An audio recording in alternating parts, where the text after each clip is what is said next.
क्या कोई भारतीय इतिहास में ब्राह्मण रेजिमेंट थी? क्या भारतीय इतिहास में ब्राह्मण रेजिमेंट का कोई दबदबा रहा है? अगर ब्राह्मण रेजिमेंट थी तो आखिर ब्राह्मण रेजिमेंट को बंद क्यों करवा दिया गया, आज आपको इस वीडियो में बताएंगे। जय श्री राम दोस्तों। अगर हम ब्राह्मण रेजिमेंट स्थापना की बात करें तो सन 1776 में बंगाल नेटिव इन्फेंट्री बटालियन के नाम पे स्थापना हुई थी। दोस्तों, फर्स्ट ब्राह्मण ब्रिटिश इंडियन आर्मी की इन्फेंट्री विंग से संबंध रखती थी, जिसको अवध के राज्य में सन 1776 में कप्तान टी नौलोर में बनाया था। ब्राह्मण रेजिमेंट की खासियत अपने आप में एक अलग पहचान रखती थी। दोस्तों, ब्राह्मण रेजिमेंट अपनी युद्ध कौशल्य के लिए जानी जाती थी। जी हाँ दोस्तों, ब्राह्मण रेजिमेंट की भर्ती बहुत आकर्षक होती थी और ये युद्ध कौशल्य के लिए अनेक तबक्कों में मिली होती थी, जो उनकी वर्दी पर सुशोभित रहती थी। ब्राह्मण रेजिमेंट को जितने भी योद्धा थे सभी बहुत ही ब्राह्मण थे और अलग अलग जगहों से उन ब्राह्मणों को लिया गया था।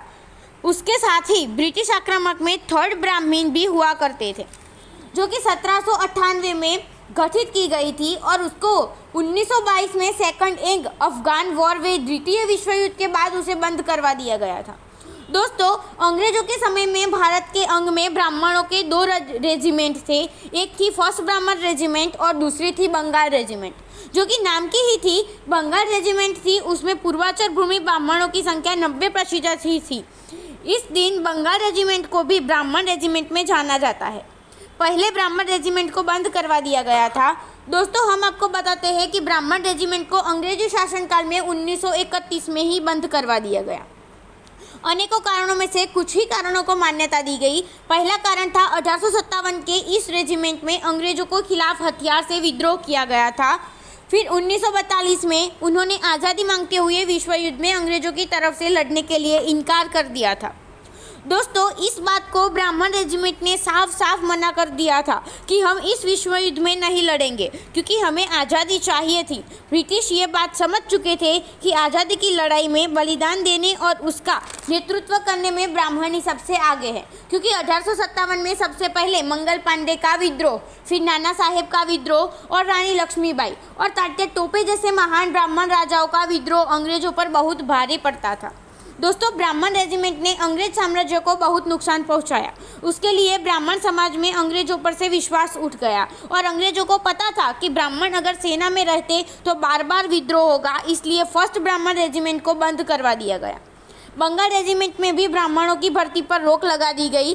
ब्रिटिश लोगों ने सेना में सिर्फ अपनी वफादार रेजिमेंट को रखा था, ताकि ब्राह्मण रेजिमेंट को हटा दिया जाए। दोस्तों, बात ये नहीं है कि अंग्रेजों ने ब्राह्मण रेजिमेंट को बंद कर दिया, पर दुर्भाग्य ये है कि आज़ादी के बाद भी भारतीय गणराज्य के प्रशासन को सही ढंग से न्याय चलाने वाले कम समझ के नेताओं ने अंग्रेजों वाले परोहत को जारी रखा। ब्राह्मण रेजिमेंट ब्राह्मणों का हक है और ब्राह्मणों को उनकी पहचान से वंचित किया गया है। ब्राह्मण रेजिमेंट को बंद रख के और वो एक अपमानजनक बात है। अंग्रेजों ने अपने डर से भारत कभी आज़ाद ना हो जाए उस डर से किया था, क्योंकि ब्राह्मण रेजिमेंट सबसे विश्वसनीय रेजिमेंट थी, जो कि अपने देश के लिए सतर्क रहती थी। ब्राह्मण रेजिमेंट के योद्धा भारतवर्ष के लिए मर मिटने के लिए हमेशा तैयार रहते थे और उसी रेजिमेंट को आज बंद रखा गया है। और अंत में मैं सरकार से यही गुजारिश करती हूँ कि लड़ाइया ब्राह्मण रेजिमेंट को जल्द ही गठित किया जाए और ब्राह्मणों को उनका सम्मान वापस मिले। तब तक के लिए जय श्री राम। भारत माता की जय।